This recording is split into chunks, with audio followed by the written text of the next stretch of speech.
Des corps éparpillés, au milieu des gravats. Une frappe s'est abattue sur un camp de prisonniers ukrainiens.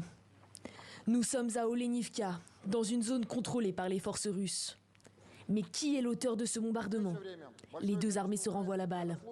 La frappe ukrainienne sur la prison est une provocation flagrante. Elle visait à intimider les militaires ukrainiens et à les empêcher d'être faits prisonniers. Les circonstances de cette provocation font l'objet d'une enquête.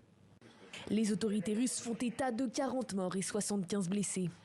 Selon elles, la frappe a été commise à l'aide d'un système d'artillerie HIMARS, fourni à l'Ukraine par les États-Unis. Mais pour les forces ukrainiennes, c'est la Russie qui a bombardé ses propres prisonniers de guerre.